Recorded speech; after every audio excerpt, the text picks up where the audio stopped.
Hi, this is Jim Clary, and again, welcome to our YouTube video, AERMOD Training. In this video, Sarah will first describe the input file, then we'll give you the opportunity to pause your computer while you get to your modeling example directory and get ready to execute it, and then you can follow her along as we go through the execution using that input file to generate an input file that will be used later on in the AERMOD system. Just one quick reminder, you'll see that the explanation of the input file can get rather detailed. Don't be too concerned about it at this point, because remember, a real advantage of these videos is you can always go back to them for reference as you need to as you work through your actual projects. So I suggest that in this one that you just follow along with Sarah. It'll give you a good broad idea of what the input file looks like, but don't be too concerned about sweating all the details at this point. Without further ado, I'll turn it over to Sarah. I'm Sarah with AERMODtraining.com. I'm going to show you how to set up and run AERMAP in this training video. This flow chart shows how all of the different aspects of the AERMOD modeling system fit together. Receptor information is obtained using AERMAP. To run AERMAP, we need to define a receptor network using AERGRID and download terrain data. AERMAP is EPA's terrain preprocessor for the AERMOD model. An AERMAP determines the elevation and hill height scale for each receptor based on USGS digital terrain data. And the AERMAP input file is grouped into 4 different pathways. The first pathway is the control pathway, which specifies the overall job control options. The next pathway is for source information, and the third one is for receptor information. The final pathway specifies the output option. And each pathway is noted by a 2-character ID listed on the left there in bold. So for control it's CO, for source it's SO, for receptor information it's RE, and for output information it's OU. And the AERMAP output files can be directly input into AERMOD. The input file is relatively short, and we're going to discuss each line that you see listed here. So for our example, the input file is ex1_aermap.inp. The first line is for the control pathway. It starts with CO starting. So after the 2-character pathway ID, it will be followed by an 8-character keyword. And each pathway will start with the keyword starting. Next, our keyword is Title 1. And you can list your project's title here. Next we have data type, and in our case we're going to use NED or National Elevation Data. EPA recommends using the NED because the data set corrected several issues identified when using digital elevation model files. Next we have the data file. This is the GeoTIFF file that you need to download from USGS. We'll have a link in the description to another video that describes how to download the NED GeoTIFF file. And next we have Anchor XY. Since we aren't using a local coordinate system, the user coordinate reference point is going to be the same as the UTM coordinates, so these 2 sets of values are going to be the same. Then the next input is the UTM zone, and then you have UTM datum. In this case, the code for our UTM coordinates is 4 for the NAD83 data set. Next we have domain XY.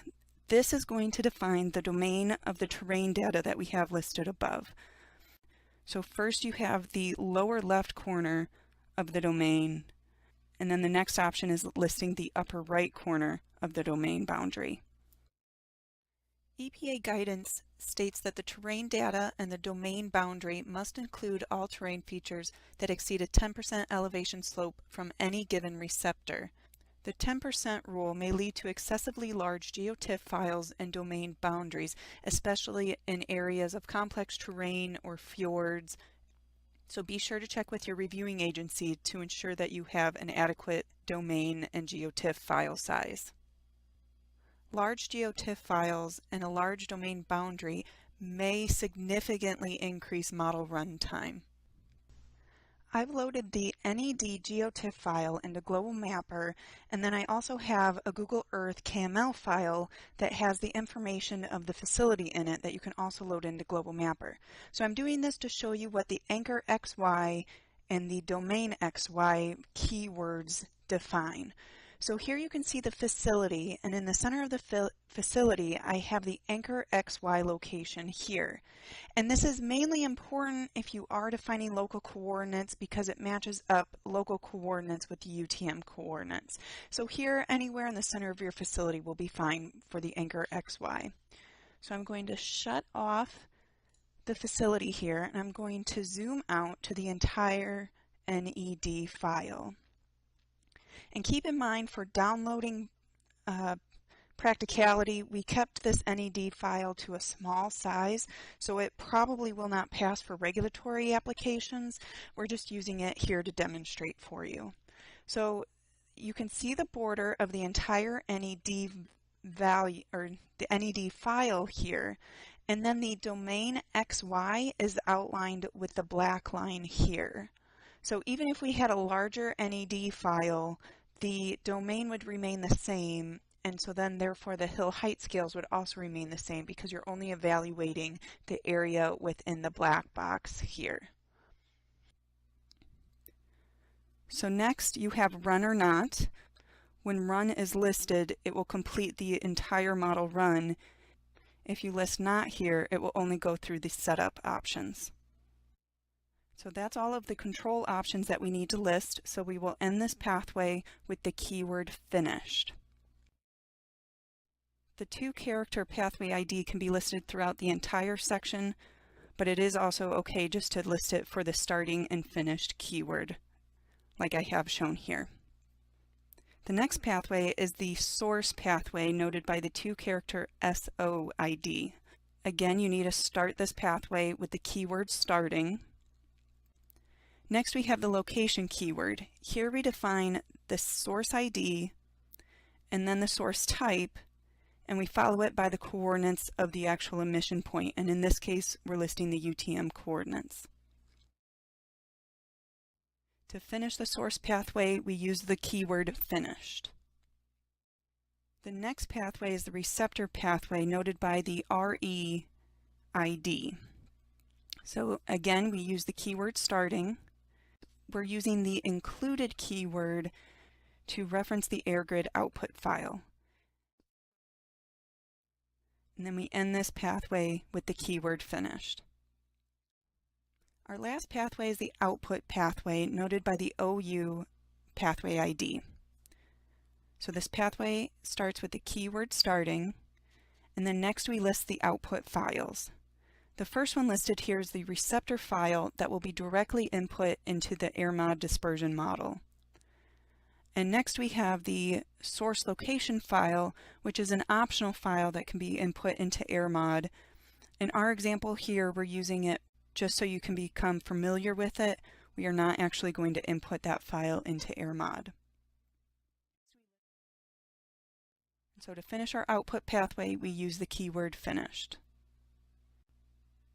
So now we'll go into a little detail about the AirGrid output file. Comments are noted by 2 asterisks in the first 2 columns.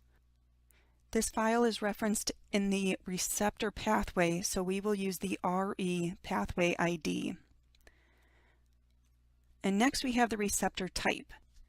AirGrid outputs discrete receptors in a Cartesian grid. That's how they get the keyword discart. And then the next inputs are the actual receptor locations. Thank you, Sarah, for that excellent explanation of the input files. We're now ready for you to actually run the program that will generate an output file that will be used later on as we move through the AERMOD modeling system. So put this on pause until you're ready. You've got your computer ready, you've got your modeling directory open, and you're ready to follow Sarah along as she walks you through the program execution. To run AERMAP, go to the drive or the directory where you saved the example run. Go into the example1 folder, and we will go into AERMAP. So first we had to download the national elevation data set that we need to run AERMAP. If you're curious how we got this data, please refer to our video that shows you how to download the NED information. Before we can run AERMAP, we have to run AirGrid.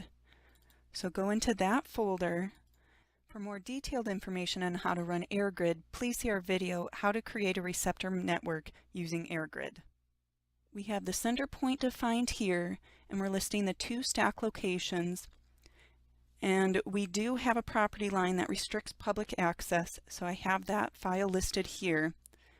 And we have 25 meter spaced receptors along the property line, and then we have 4 grids listed here. To run AirGrid, you can double-click on the batch file, but it may pop up and close too quickly. Another way to do it would be to open a command window here and type run airgrid.bat. And then the information is displayed to the screen without disappearing. So here we have a total of 1,502 receptors. I'm adding this snippet here to show you how to run AirGrid without using the batch file. So you need to open a command prompt and you type the path to the executable and then the executable name. Then type a space and you want the parameter file here, and then you type a space and then you want to enter your project name here, and in this case we are going to name our project EX1 and then hit enter. And so it gives you the same output as it did before, and in case you want to see it, this is what the batch file is doing. So again, we have the same commands here. We have the batch, or the path to the batch, the path to the executable and the executable name, the parameter file, and then the project name. To see the grid boundaries, you can open the KML file in Google Earth.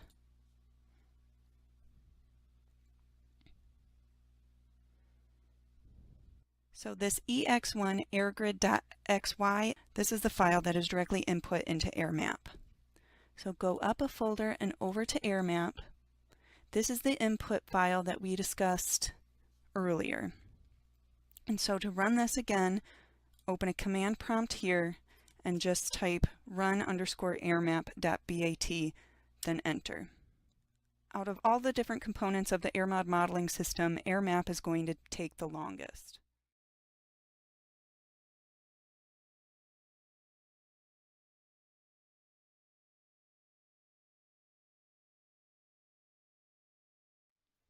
I'm adding this snippet here to show you how to run AERMAP without using the batch file.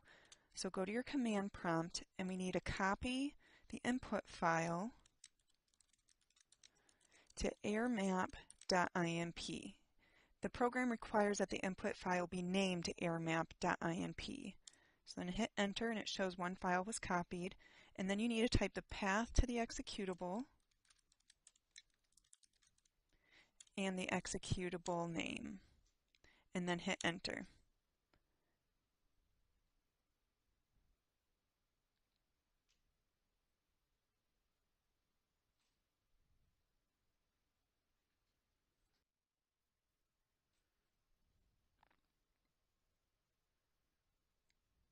When the program is finished running, AERMAP outputs a file called airmap.out. So it's a good idea to copy this airmap.out file to a different file name so you have something to reference in the future and that it doesn't get overwritten if you run the program again.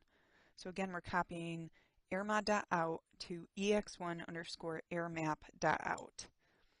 Oh, I typed AERMOD, so we need to type airmap.out and copy that over to ex1_airmap.out and then hit enter. There you go. That time it worked.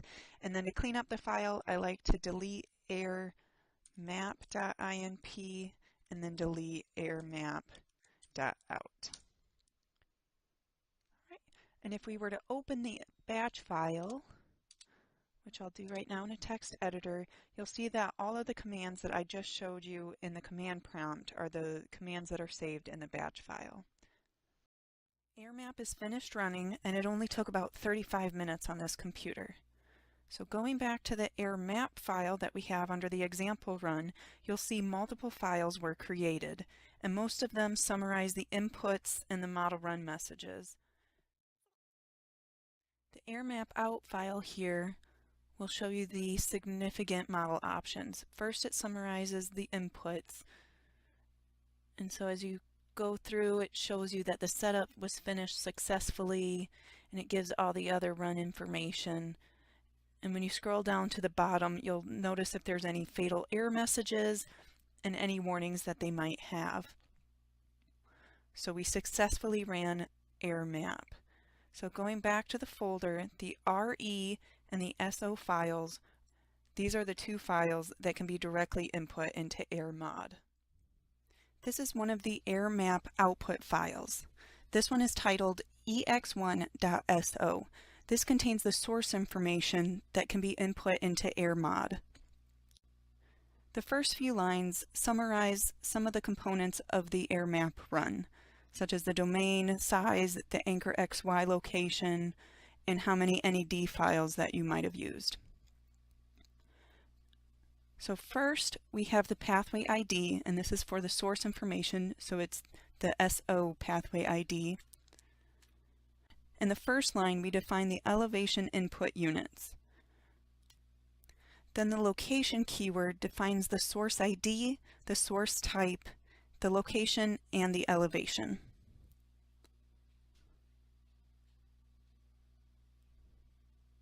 So the next output file is the ex1.re file. This is the file that will be directly input into AERMOD. So again, the first few lines summarize the different aspects of the AERMAP run. This is in the receptor pathway, so we use the RE pathway ID. And we define the elevation input units. So the parameters for the discart keyword first list the receptor location, then you have the elevation of the receptor, and then you have the hill height scale. That covers everything you needed to know to set up and run AERMAP. Now you're ready to input the receptor file into AERMOD. If you run into a problem with any part of your AERMOD modeling project, we offer online AERMOD training help that you can purchase from AERMODtraining.com. During our session, you'll be able to ask us any question related to your AERMOD modeling project. And please don't forget to subscribe to our YouTube channel, AERMOD Training, so you'll be notified when we upload any new videos. That's all for now. Thanks for watching.